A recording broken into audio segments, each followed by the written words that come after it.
오늘 하나님께서 내려주신 한 주의 영의 양식은 에베소서 4장 1절에서 6절까지의 말씀입니다. 오늘 말씀의 제목은 교회하는 권면입니다. 오늘 이 말씀을 들으시고 또 한 주의 삶을 살면서 귀한 영의 양식으로 쓰시고 또한 한 주를 살아나가는 힘이 되는 귀한 은혜의 말씀이 됐으면 하는 바람 간절합니다. 우리는 지난 시간에 에베소서 2장 말씀을 통해 함께 지어져 가느니라라는 귀한 말씀을 통해 우리의 한 주의 삶을 맡겼습니다.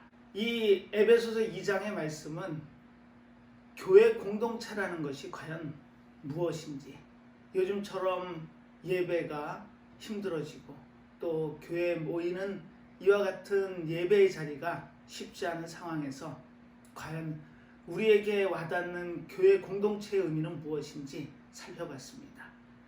지난 시간에 말씀드린 말씀의 내용 중에 교회는 과연 무엇일까요? 그 첫 번째로 교회는 성전이라고 말씀을 드렸습니다.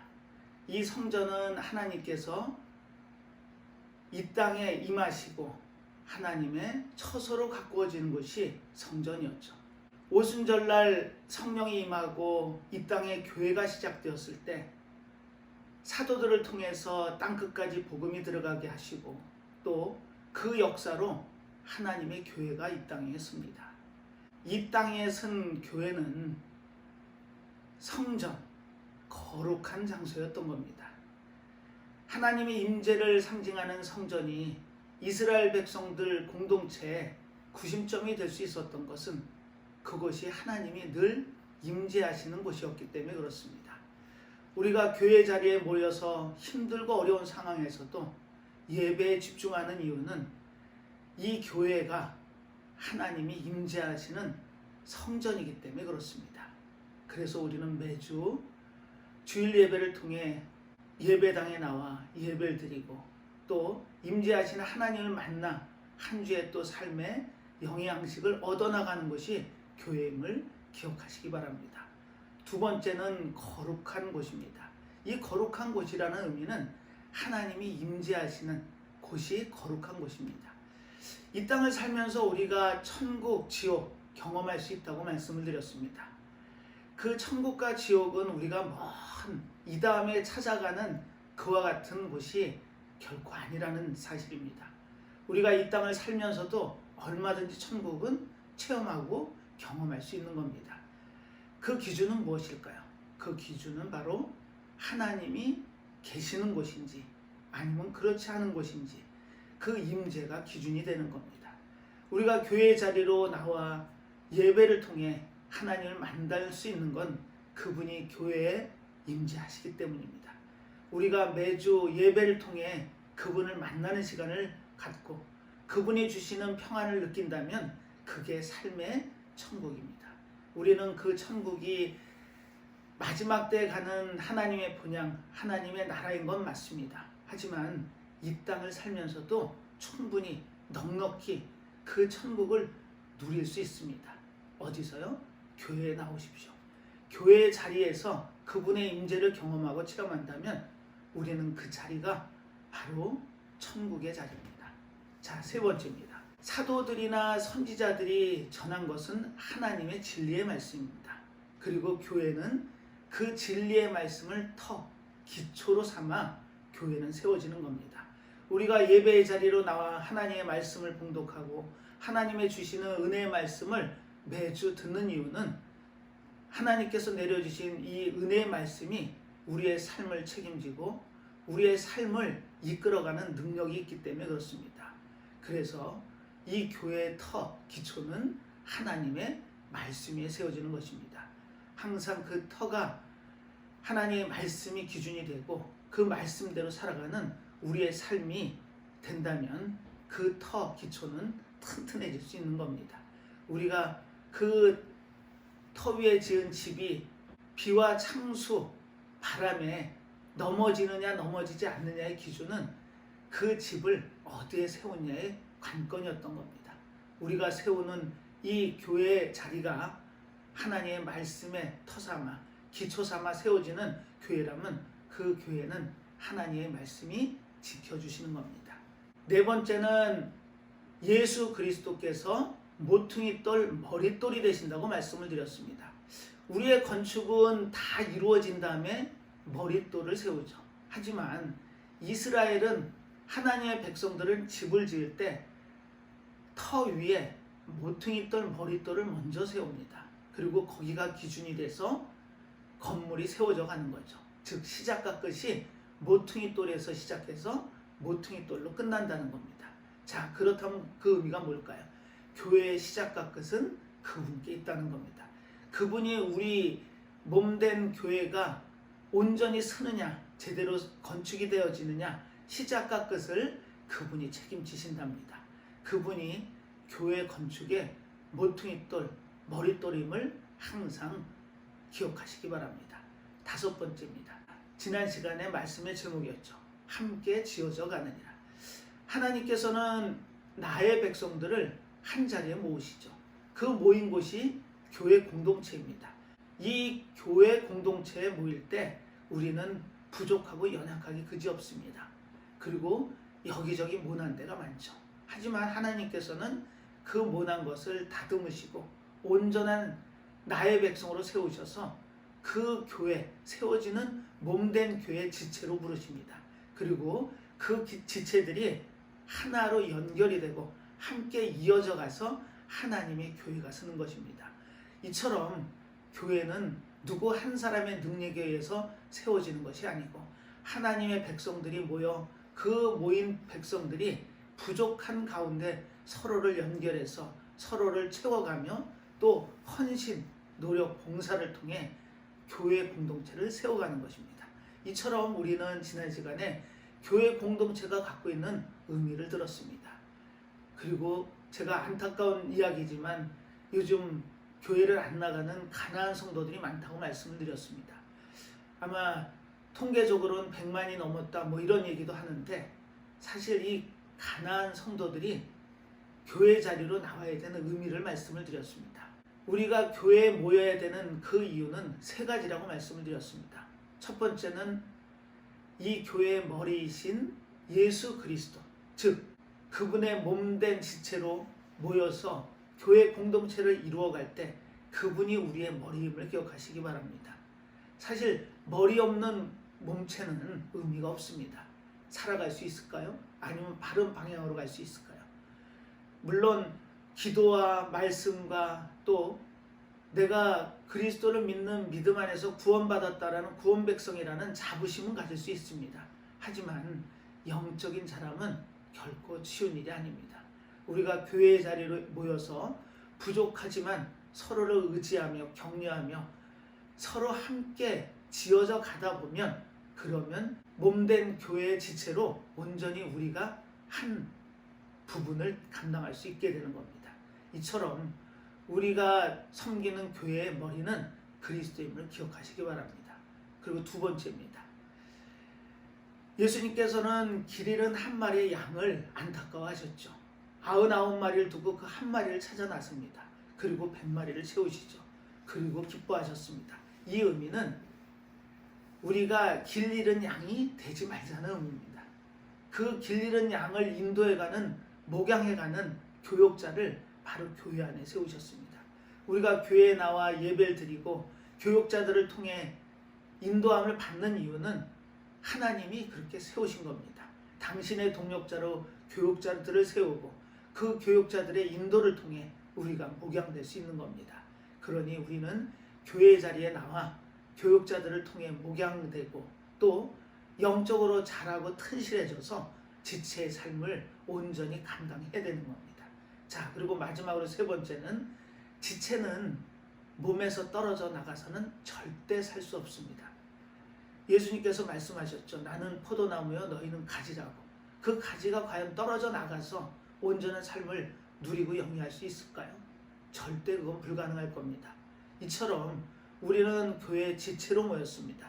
지체로 모였다는 얘기는 교회의 일부분이라는 겁니다. 그 일부분이 교회에서 떨어져 나가 온전한 삶을 영위한다면 그거는 쉬운 일이 결코 아니라는 겁니다.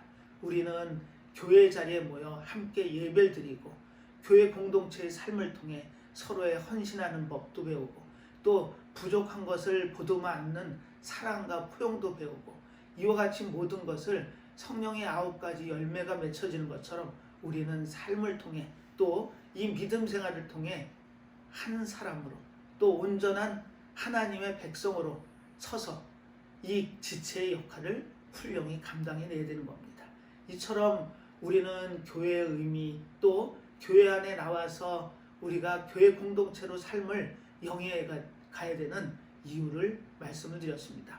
자, 오늘 보는 본문은 에베소서 4장인데요. 이 4장에는 말씀의 제목이 교회에 하는 권면입니다. 사도 바울의 입을 통해 에베소에 이 에베소서가 전해지죠. 그리고 에베소 교회뿐 아니고 에베소 교회를 모교회로 하는 소아시아의 그 많은 교회들 또 지금 오늘날을 사는 우리 교회에게 하나님은 어떤 권면을 하고 계실까요? 오늘 하는 이 권면을 온전히 내 것으로 받아들이고 그대로 삶을 실천해 간다면 우리는 영의 사람으로 온전히 쓸 수 있습니다. 자, 오늘 본문을 읽고 오늘 말씀을 시작할 텐데요. 본문은 이렇게 시작합니다. 에베소서 4장 1절입니다. 그러므로 주 안에서 갇힌 내가 너희를 권하노니 너희가 부르심을 입은 부름에 합당하게 행하여. 이렇게 4장 1절이 시작합니다. 이 에베소서가 쓰여지는 배경을 좀 이해를 하신다면 그러면 이 오늘 교회하는 권면이 무엇인지 이해하시는 데 훨씬 도움이 되실 겁니다. 이 에베소 교회는 지금으로부터 2000년 전에 소아시아의 항구 도시인 에베소에 세워집니다. 이 사실 에베소는 사도 요한이 반모섬에 유배를 가죠. 거의 100세가 다 된 노인이었습니다. 이 노인이 유배간 그 반모섬에서 가장 가까운 육지가 바로 이 에베소입니다. 그게 공교롭게도 요한계시록에 7교회가 등장을 하죠. 에베소, 서모나, 버가모, 두아디라, 사데, 빌라델비아, 라오디게아 교회가 등장을 하는데 그 중에 첫 번째로 거론하는 게 에베소 교회인 거는 아마도 본인이 유배된 반모섬에서 가장 가까운 지역인 것도 이유겠죠. 하지만 이 에베소는 소아시아에 있는 모든 교회들의 모교의 역할을 하는 곳입니다. 사도 바울이 골로새에 보내는 편지를 보내면서 이 에베소 교회에 보내는 편지를 썼다라는 것은 에베소 교회뿐 아니고 소아시아에 있는 모든 교회들 그리고 오고 오는 앞으로 세워질 모든 교회들에게 공통적으로 권면하고 있었던 겁니다. 자, 권면이라는 게 뭐죠? 이렇게 행하라라는 권함입니다. 사실은 이 권함은 우리가 잘 받아들여야 되는 여지가 있습니다. 오늘 본문을 통해서 그 사도 바울이 어떤 권면을 하고 있는지 차근차근 살펴보도록 하겠습니다. 오늘 본문의 배경은 에베소죠. 이 에베소라는 곳은 지중해를 끼고 있는 커다란 항구 도시입니다. 그리고 황제의 논리가 지배하는 황제가 지배하는 항구입니다. 이 에베소에 사도 바울이 3차 전도여행 때 3년이라는 시간을 쓰고 에베소에 교회를 세우려고 눈물로 목양했던 곳이 에베소입니다. 이 에베소의 지역적 특징은 이렇습니다. 이 지중해로 뻗어나가는 항구다 보니까 내륙에 있는 무역로가 이 에베소로 모이게 되죠. 그래서 항상 이 에베소는 많은 인종 또 많은 물자, 돈이 모이는 그와 같은 물질의 항구였습니다.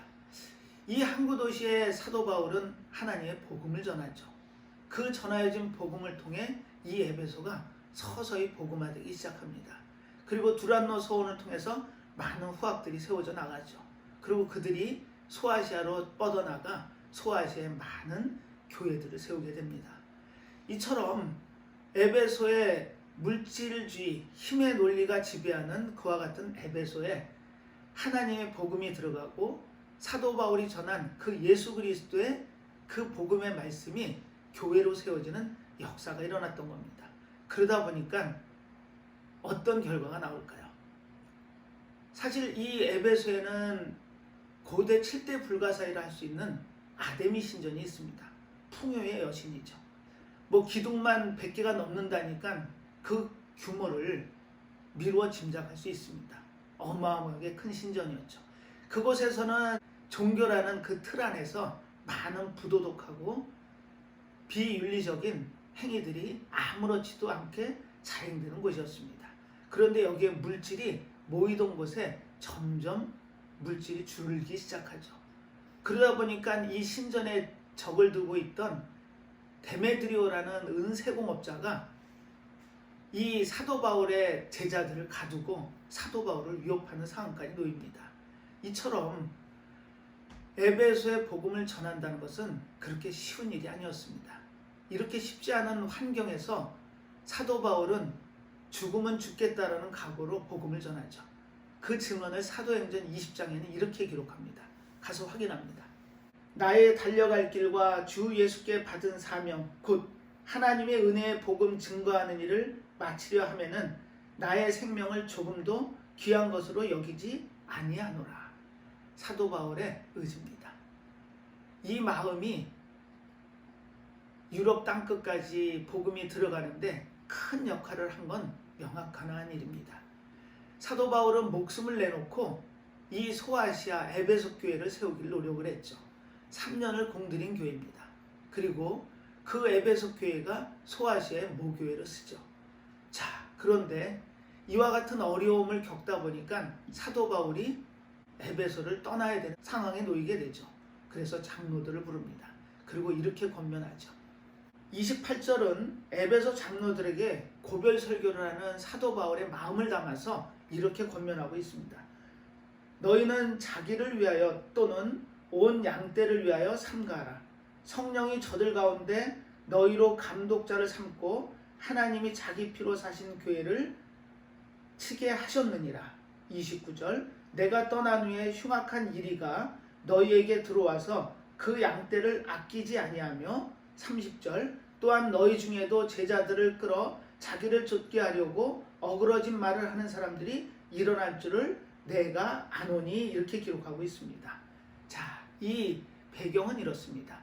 사도 바울이 에베소를 떠나야 되는 상황이고 또 세운 장로들을 통해서 이 에베소 교인들을 맡기고 있습니다.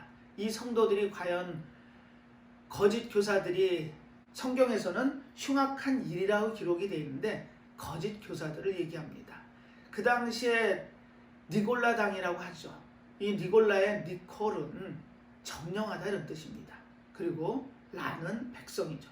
이 니골라당은 그처럼 복음과 전혀 상반된 그와 같은 내용들의 말을 전하기를 시작했던 겁니다. 자, 그들이 전했던 게 뭘까요? 그들은 하나님의 은혜로 구원을 받았다면 앞으로의 행위는 어떤 삶을 살아도 우리는 구원받는데 지장이 없다는 겁니다. 무율법주의죠.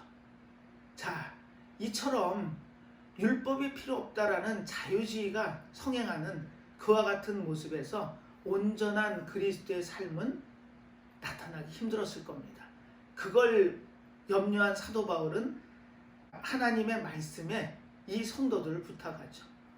그런데 이 에베소 교회가 칭찬을 듣습니다. 바로 사도 요한에 의해서 에베소에 권하는 글 내용을 보면은 이 거짓 교사들을 어떻게 행했는지를 알 수 있습니다. 요한계시록 2장 가서 확인합니다. 에베소 교회의 사자에게 편지하기를 오른손에 7뼈를 붙잡고 7 금촛대 사이에 다니시는 이가 가라사대 2절 내가 내 행위와 수고와 내 인내를 알고 또 악한 자들을 용납지 아니한 것과 자칭 사도라 하되 아닌 자들을 시험하여 그 거짓된 것을 내가 드러낸 것과 이렇게 기록이 되어 있습니다. 거짓 교사들이 이 에베소 지역에 와서 이단 사설을 늘어났지만 그들은 분별을 했고 또 이들을 물리쳤습니다. 그리고 3절입니다. 또 내가 참고 내 이름을 위하여 견디고 게으르지 아니한 것을 아노라 이렇게 기록이 되어 있습니다. 그런데 문제는 이 에베소 교회가 진리가 온전히 쓴 거는 사도 요한을 통해서 칭찬을 들을 정도의 거짓 교사들을 물리침은 분명한 사실입니다. 하지만 거기에 너무 연연하다 보니까 결과적으로 첫사랑을 잃어버린 결과가 초래하게 되죠. 4절입니다.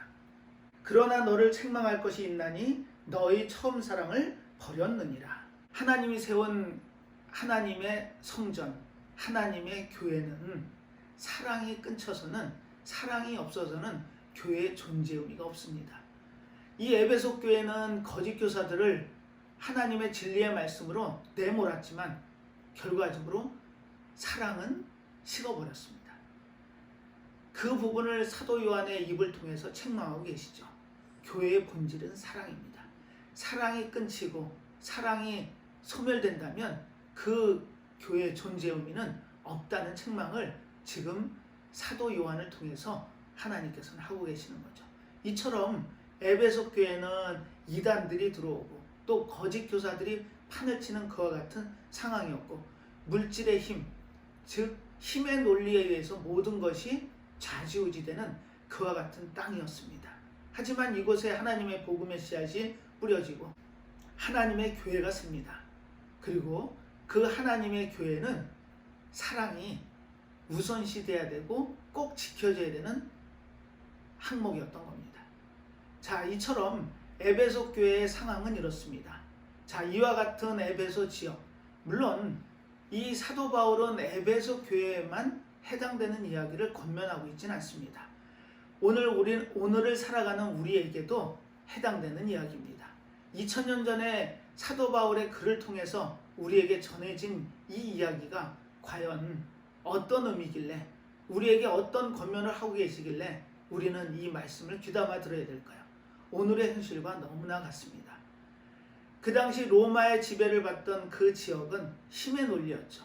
그래서 사도 바울이 이 에베소에서 복음을 전할 수 없는 상황까지 내몰렸던 건 그 물질주의, 물질을 숭상하고 또 힘의 논리가 지배되고 또 안정적인 것을 추구하다 보니까 이론의 여지가 있고 또 많은 이들에게 그 그리스도의 복음이 들어가면 그 지탱할 수 있는 근간이 흔들릴 수 있다고 생각했는지 모릅니다. 하지만 여하튼 사도 바울은 이 에베소 장로들에게 권면을 하고 있었던 겁니다. 자, 그 권면의 내용을 오늘 살펴보고 오늘 이 시간을 살아가는 우리들에게 과연 하나님은 어떤 말씀으로 우리 심령에 귀한 말씀으로 주실지는 이 복음의 말씀을 온전히 듣고 마음속에 새긴다면 아마 큰 도움이 되리라 믿어 의심치 않습니다. 자, 오늘 4장을 보기 전에 이어져 있는 내용이니까 3장 말미에 있는 내용을 통해서 과연 사도 바울의 입을 통해 어떤 권면을 하고 계시는지를 찾아보고 그리고 오늘 본문을 보겠습니다. 에베소서 3장 14절부터 보겠습니다. 이러함으로 내가 하늘과 땅에 있는 각 족속에게 이름을 주신 아버지 앞에 무릎을 꿇고 비노니, 이렇게 기록이 되어 있습니다. 사도 바울이 에베소 교인들에게 이 서신서를 써서 보내면서 에베소 교회뿐 아니고 소아시아에 흩어져 있는 많은 교회들에게 권면을 하고 있었던 겁니다. 그리고 무릎을 꿇고 비는 마음으로 전한답니다. 사실 유대인들은 기도를 서서 하죠. 그리고 중언부언하듯이 아니면 큰 소리로 이렇게 기도를 합니다. 하지만 사도 바울은 간절한 마음을 담아 나의 보낸 이 서신의 내용을 기억하고 이 서신의 내용을 따라달라라는 간절한 마음으로 권면을 하고 있습니다. 그 권면하는 그 간절함이 무릎 꿇음으로 나타났던 겁니다. 자, 과연 권면의 내용이 무엇인지 이제 찾아보겠습니다. 16절입니다. 그 영광의 풍성을 따라 그의 성령으로 말미암아 너희 속사람을 능력으로 강건하게 하옵시며, 이렇게 기록이 되어 있습니다. 자, 여기서 눈이 가는 대목이 있습니다. 속사람이죠. 그렇다면 속사람이 있으면 겉사람도 있다는 얘기네요. 그렇습니다. 그 권면의 첫 번째는 성령을 통해 우리의 속사람이 강건하기를 바라고 있습니다. 자, 이 속사람의 의미가 뭐죠? 이 속사람은 니고데모가 예수님을 찾아왔을 때 너는 거듭나야 되겠다라고 말씀을 하십니다. 그 의미는 니고데모가 육의 사람이었다는 거죠. 육체의 사람, 겉사람이었습니다. 율법을 가르치는 선생이었죠. 하지만 예수님을 만나고 예수님은 그 니고데모의 마음을 읽습니다. 그리고 네가 거듭나야 되겠다 하니까 그 의미를 니고데모는 깨닫지 못하죠. 사실 그 의미를 우리가 정확하게 알려면 성경 한 절을 찾아보고 그 의미를 따져보겠습니다. 로마서 7장 20절엔 이렇게 기록이 되어 있습니다. 만일 내가 원치 아니하는 그것을 하면 이를 행하는 자가 내가 아니요 내 속에 거하는 죄니라. 그러므로 내가 한 법을 깨달았느니 곧 선을 행하기 원하는 나에게 악이 함께 있는 것이로다. 22절 중요합니다. 내 속사람으로는 하나님의 법을 즐거워하되 내 지체 속에서 한 다른 법이 내 마음의 법과 싸워 내 지체 속에 있는 죄의 법 아래로 나를 사로잡아 오는 것을 보는도라. 24절 오라 나는 공고한 사람이로다. 이 사망의 몸에서 누가 나를 건져내랴. 속사람은 하나님의 법을 따르고 겉사람은 죄의 법을 따른답니다. 자, 그 차이입니다. 우리가 속사람 하는데 속사람은 하나님의 법, 하나님이 주신 그 말씀의 법을 따라 행하고 사는 사람을 속사람의 사람, 즉 마음의 법을 청종하고 따르는 사람을 속사람이라고 말씀을 하셨던 겁니다. 겉사람은 육체의 몸을 얘기했던 겁니다. 자, 육체는 죄의 법, 우리는 그 죄의 법에 많이 끌리죠. 우리가 하나님의 은혜로 구원 백성이 됐습니다. 하지만 겉사람에 자유롭지 못하죠. 이 육체의 법에 자유롭지 못하다 보니까 죄의 법에 몸을 맡길 때가 있다는 겁니다. 이처럼 우리가 그 속사람을 지키는 게 우리가 해야 되는 믿음의 삶의 방향이었던 겁니다. 지금 사도 바울은 첫 번째로 그 권면을 하고 있죠. 속사람을 강건하게 성령의 인도하심 따라 지켜내랍니다. 에베소서 5장에서는 이렇게 얘기하죠. 술 취하지 말라 이는 방탕한 것이니 성령의 충만함을 받아라. 그 의미가 뭘까요? 성령의 내 인생의 삶을 맡기랍니다. 우리는 그 삶을 누구에게 맡기고 있나요? 혹시 육체의 법에 맡기고 계신 건 아닌가요? 죄의 법에 정당화시키는 그 모습으로 행하고 계신 건 아닌가요? 우리는 지난 시간에 교회 공동체의 의미를 살폈습니다. 교회 공동체로 지체로 쓰고 그 교회 공동체의 일원으로 살면서 우리는 마음의 법을 쫓는 성령이 지켜주시는 그와 같은 속사람을 강건하게 해서 하나님의 자녀로 온전히 서야 되는 그와 같은 모습이 우리의 삶의 모습이 되어야 되는 것을 사도 바울은 첫 번째로 강조합니다. 속사람 지켜내십시오.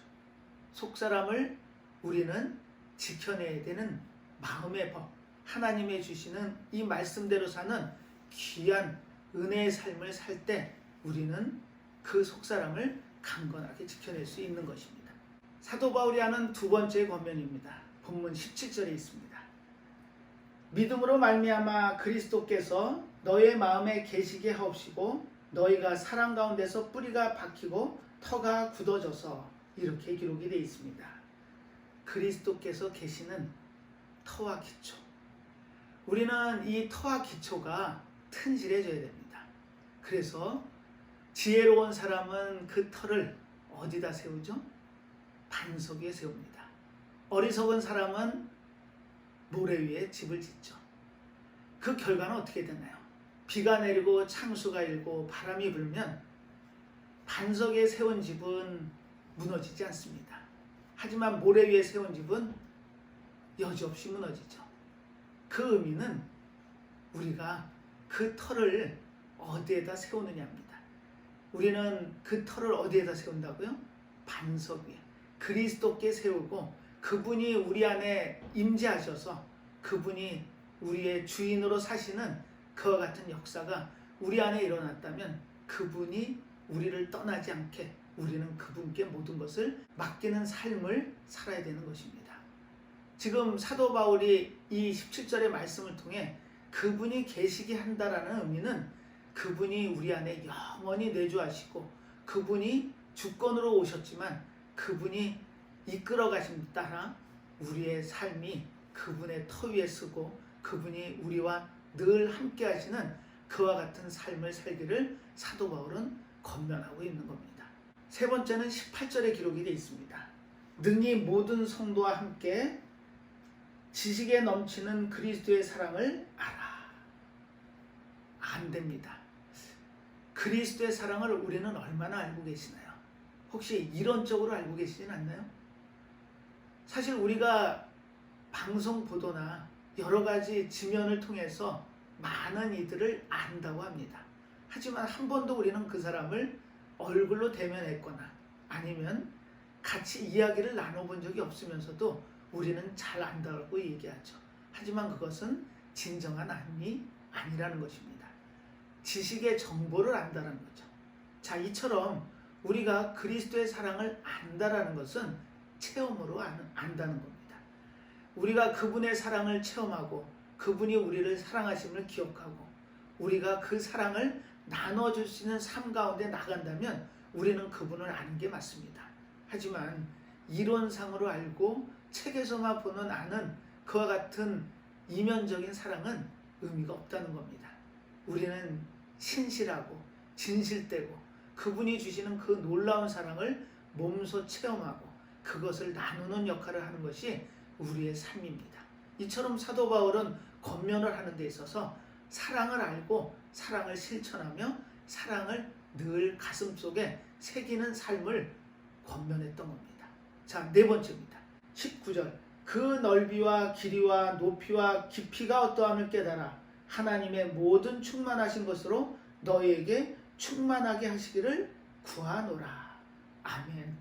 하나님께 우리가 충만할 수 있는 건 그분이 갖고 있는 넓이, 길이, 깊이, 높이입니다. 이 네 가지의 의미를 한 단어로 집약할 수 있죠. 그렇습니다. 십자가입니다. 하나님이 얼마나 만유의 주가 되시고 어떠한 분인지를 우리는 알지 못합니다. 하지만 그분이 이 성경의 증거대로 넓이의 의미가 뭘까요? 넓이는 바로 십자가의 그 대속하심의 죽음의 사랑이 이 하나님의 백성을 이스라엘 백성의 좁은 폭에다 두지 않고 이 땅의 모든 자들로 확대하셨습니다. 그게 하나님의 사랑의 넓이임을 기억하시기 바랍니다. 길이는 2000년 전에 있었던 갈보리 언덕의 그 사건이 하나의 그냥 사건으로 남는 게 아니고 오늘까지 앞으로 영원히 그분의 대속하심이 영원한 사랑으로 남을 수 있는 십자가의 영단번의 사랑을 우리는 기억해야 된다는 겁니다. 깊이죠. 깊이는 하나님의 놀라운 사랑의 깊이입니다. 우리는 그분의 사랑의 깊이를 온전히 알기는 힘들죠. 하지만 그 그리스도의 사랑을 알아해서 할 때처럼 우리는 이 땅의 삶을 살면서 순간적으로 힘들고 어려울 때 그분의 사랑을 느낍니다. 그 사랑이 얼마나 깊은지가 그분의 영원함이었던 겁니다. 그분이 갖고 있는 그 깊이의 사랑, 그리고 그 사랑의 깊이는 가장 소중한 당신의 독생자를 십자가의 죽음으로 내모시죠. 그와 같은 사랑의 결과 우리가 영원한 하나님의 나라로 들어갈 수 있는 귀한 은혜를 체험하는 겁니다. 그걸로 끝날까요? 그렇지 않습니다. 그 사망의 음부에 갇혀있던 예수 그리스도를 3일째 되는 날 세우시죠. 그리고 그분을 영원한 하나님의 보좌에 앉히십니다. 이게 하나님의 높이십니다. 이처럼 우리는 십자가를 통해서 하나님의 놀라운 사랑의 넓이, 길이, 깊이, 높이를 깨닫습니다. 그게 우리의 신앙의 근간이고 신앙의 시작점임을 기억하시고 십자가가 주는 그 놀라운 사랑의 의미를 우리는 잊지 말아야 됩니다. 그게 사도 바울이 권면하고 있던 하나님의 충만함입니다. 우리는 얼마나 충만한 삶을 사시나요? 이 땅의 삶이 힘들고 어려울 때마다 우리는 그분의 놀라운 영원하심과 넓이와 길이와 깊이와 높이를 기억하십시오. 그분의 능력이면 우리가 갖고 있는 어떤 어려움도 이겨나가고 헤쳐나갈 수 있습니다. 사도 바울은 에베소 교인들에게, 아니 오늘을 사는 우리 모두에게 그 사실을 권면하고 있었던 겁니다. 하나님의 놀라우심에 우리가 충만함으로 화답해야 됩니다. 그렇게 하실 수 있나요? 우리는 믿음의 삶이 충만함으로 가야 되는 것입니다. 자, 오늘 본문입니다. 오늘 본문은 이렇게 시작합니다. 그러므로 주 안에서 갇힌 내가 너희를 권하노니 너희가 부르심을 입은 부름에 합당하게 행하여. 여기서 갇힌이 나오죠. 우리는 복음에 갇혀 계시나요? 우리는 복음에 갇힌 자가 되어야 됩니다. 그 갇힌 자의 의미는 복음만이 우리를 세워나갈 수 있고 지켜나갈 수 있고 또 우리의 삶을 보장할 수 있는 겁니다. 사도 바울은 갇힌 몸이 됐습니다. 왜요? 복음을 전하다 갇힌 몸이 됐죠. 이 갇혔다라는 의미는 두 가지 의미가 있습니다. 나는 복음의 메인자라는 의미도 되고 또 이 복음을 전하기 위해 내가 갇힌 자의 이 모습, 지금 사도 바울은 로마의 감옥에 갇혀 있습니다. 하지만 그 갇힘이 의미가 없다는 겁니다. 나는 복음을 전하기 위해서 목숨도 버릴 수 있는 그 사도 바울의 마음이라면 갇힌 것쯤은 제약도 아닙니다. 그 갇혀있는 몸으로 에베소 교회에 권면을 하기 위해 펜을 들었던 겁니다. 우리는 이 사도 바울이 남긴 에베소를 향한 그 권면을 나에게 오늘날 들려주고 있는 권면으로 받으십시오. 이 권면이 내 귀에 들리고 내가 몸으로 살아내고 움직여 나갈 수 있다면 어떤 역경도 헤쳐나갈 수 있습니다. 다섯 번째입니다. 부르심을 입은 부름에 합당하게. 이 합당하다라는 의미는 굉장히 중요한 의미입니다. 사실 하나님께서는 합당하신 분이죠. 그분은 우리를 택정하셔서 우리를 구원 백성으로 세우셨습니다. 그리고 우리가 아무리 부족하고 때때로 넘어지기도 하고 질척거리기도 하고 또 세상의 그 모든 억압에 힘들고 어려운 과정도 겪을 수 있습니다. 하지만 하나님은 어떠한 경우에도 포기란 없으십니다. 내 백성을 끝까지 이끌어 가시고 그 자리에 세우시겠다라는 하나님의 역사는 하나님의 계획대로 가는 것입니다. 이처럼 합당하다라는 그 의미는 우리가 세상을 살면서 경험했을 때 과연 나는 합당한가? 이 합당의 의미를 우리는 성경에서 어렵지 않게 찾을 수 있습니다. 열왕기 상에 보면은 솔로몬이 왕이 되고 나서 4년째 되는 해에 하나님의 성전을 세우죠. 하지만 그 성전은 다윗이 그처럼 갈망했던 성전입니다. 그 성전을 다윗은 준비만 하지 세울 수는 없었습니다.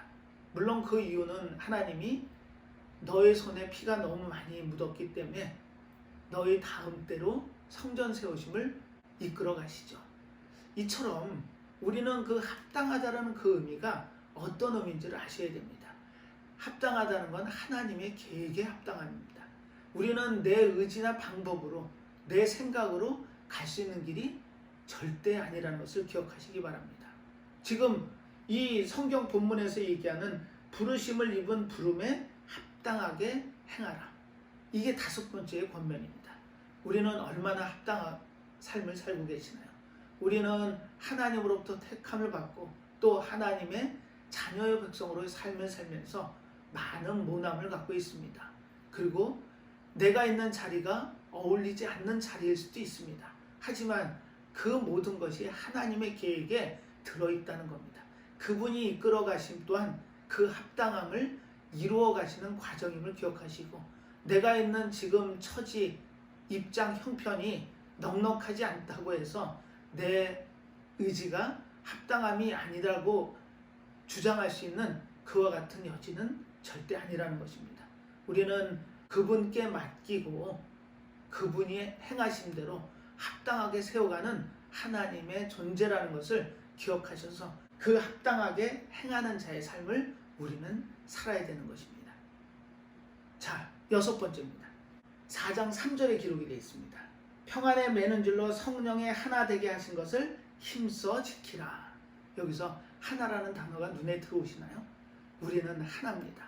그 하나라는 의미는 교회를 예수 그리스도를 머리로 하는 한 몸으로 세우시죠. 즉 교회의 공동체로 들어왔다는 얘기는 우리는 하나라는 의미입니다.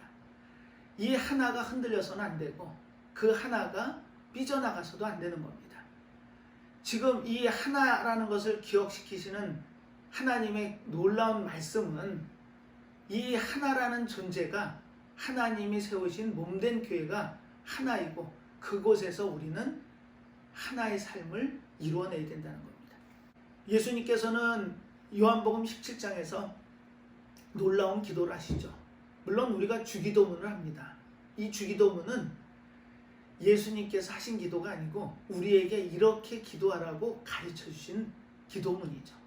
예수님께서 하신 기도를 우리가 확인할 수 있는 것은 요한복음 17장 전체를 보면 됩니다. 그 내용은 딱 하나입니다. 이들이 하나 되게 하옵소서.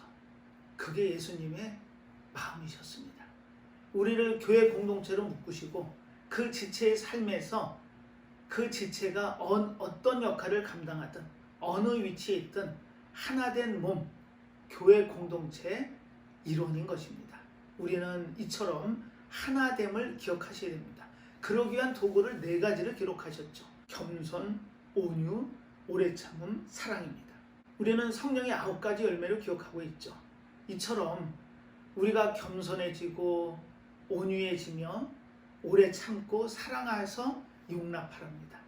이와 같은 모습을 통해 우리는 하나라는 것을 깨닫고 하나라는 것을 실천해가며 하나를 이루어가는 것이 교회 공동체의 삶을 기억하시기 바랍니다. 마지막입니다. 7번째입니다. 6절입니다. 하나님도 하나이시니 곧 만유의 아버지시라. 만유 위에 계시고 만유를 통일하시고 만유 가운데 계시도다. 아멘. 우리는 이 통일이라는 걸 기억하셔야 됩니다. 지금 사도 바울을 통해서 권면을 쭉 하고 있죠. 이 권면을 통해서 우리가 하나님의 온전한 백성으로 쓰고 그리고 마지막에 이 땅에 창조주시고 이 모든 것을 하나로 묶어 가시는 하나님의 놀라운 은혜와 사랑을 우리는 놀라운 찬양과 영광으로 드리는 것입니다. 계시록 14장에는 이렇게 기록이 되어 있죠. 14만 4천의 그 놀라운 찬양과 노래가 있습니다. 물론 이단에서는 14만 4천에 들어야 천국에 들어간다라고 얘기하지만 그건 사실 그런 의미가 아니고요. 정말 하나님이 사랑하는 하나님의 백성들이 모여 하나님께 놀라운 찬양을 드리는 모습이 요한계시록 14장에 기록이 되어 있습니다. 가서 확인하고 오늘 말씀을 마치도록 하겠습니다. 14장 1절입니다. 또 내가 보니 보라 어린 양이 시온산에 섰고 그와 함께 14만 4천이 섰는데 그 이마에 어린 양의 이름과 그 아버지의 이름을 쓴 것이 있도다. 2절 내가 하늘에서 나는 소리를 들으니 많은 물소리도 같고 큰 내송도 같은데 내게 들리는 소리는 검은 곳 타는 자들의 그 검은 곳 타는 것 같더라. 3절 저희가 보좌와 네 생물과 장로들 앞에서 새 노래를 부르니 땅에서 구속함을 얻은 14만 4천인 밖에는 능히 이 노래를 배울 자가 없더라. 아멘. 여기서 14만 4천이 나오죠. 사실 오해할 일은 아닙니다. 그 당시에 요한계시록을 쓸 때는 로마의 압제가 심할 때였고 그러다 보니 온전하게 사실대로 기록한다는 건 어려운 일이었습니다. 그래서 은유적으로 표현하기도 하고 또 상징적인 숫자를 통해서 표현하기도 했죠. 자, 14만 4천에서 10만은 하나님의 말씀을 의미합니다. 레마의 말씀을 10만으로 표기했죠. 그리고 4만이라는 의미는 말티스, 하나님의 말씀의 증인이 되라는 겁니다. 4천은 둘로스, 종을 의미합니다. 즉, 이 의미는 14만 4천이라는 의미, 하나님께 놀라운 영광과 찬양을 드리는 그 숫자의 의미는 하나님의 말씀을 전하는 증인의 삶을 살으라는 그와 같은 하나님의 백성을 총칭해서 14만 4천이라는 단어로 표기하고 있었던 겁니다. 자, 이처럼 오늘 사도 바울을 통해서 우리는 많은 권면을 들었습니다. 이 권면이 나에게 주어진 권면임을 기억하셔야 됩니다. 2000년 전에 사도가 자신이 세운 에베소 교회 성도들을 위해서 쓴 편지이지만 오고 오는 하나님의 교회 또 오늘을 사는 우리에게 사도 바울은 권면하고 있었던 겁니다. 이처럼 하나님의 말씀이 전해지고 또 그 전해지는 말씀이 능력으로 와다 우리의 심령이 울리고 또 마음의 법을 쫓아 사는 그와 같은 삶을 살아 하나님이 기뻐하시는 삶 가운데 나가고 또 14만 4천이 의미하는 하나님의 말씀을 순종하고 그분의 말씀에 증인의 삶을 살며 그 말씀을 전하는 종의 삶을 살겠다라는 그와 같은 고백을 통해 하나님의 말씀이 앞으로 오고 오는 모든 세대들에게 온전히 전해지고 또한 사도 바울의 권면처럼 이처럼 우리가 그 권면대로 살 수 있다면 우리는 하나님의 온전한 백성으로 설 수 있습니다. 요즘 많이 힘들고 어려울 때죠. 예배도 넉넉하지 못한 그와 같은 상황입니다. 하지만 이처럼 어려울 때 초대교회 성도들은 어려울 때 더 모여서 함께 기도하고 그 어려움을 함께 이겨냈습니다. 우리는 혼자라면 어떤 어려움도 이겨내기 어렵습니다. 하지만 하나님이 우리와 동행하시고 또 성도들 간에 서로 위하고 섬기는 마음을 통해 사랑을 나눔을 통해 우리가 함께 한다면 하나님의 공동체인 이 한 몸은 그리스도를 머리로 해서 온전히 이 땅의 삶에서 지탱해 나갈 수 있습니다. 어렵고 힘들 때일수록 교회의 자리, 예배의 자리에 나와 함께 예배를 통해 하나님의 은혜를 느끼고 또 하나님의 영광을 찬양하고 높일 수 있는 귀한 삶을 살아가는 믿음의 성도들 다 되시기를 예수님의 이름으로 축복하겠습니다. 기도하겠습니다. 사랑이 많으신 하나님 아버지, 오늘도 주일 예배를 통해 귀한 하나님의 은혜의 말씀을 내려주셨습니다. 우리가 이 땅을 살면서 사도 바울의 권면처럼 우리가 온전한 하나님의 백성으로 서기 위해 많은 준비되는 여러 가지 과정들이 있음을 고백해 하셨습니다. 우리의 삶이 넉넉하지 못하고 힘들고 어려운 가정 등에 있을지라도 우리가 한 몸으로 모여 서로를 의지하고 서로를 격려하며 서로를 사랑할 수 있다면 이 믿음의 공동체가 온전히 세워져 나감을 믿습니다. 어렵고 힘들 때일수록 믿음 주시고 힘 주셔서 우리의 삶이 주님께 맡겨드리는 삶을 살길 원합니다. 항상 어려운 가정 중에서도 일일이 책임지시고 동행하시고 함께 하실 줄 믿고 감사드리며 모든 말씀 예수님의 이름으로 기도드리옵나이다. 아멘.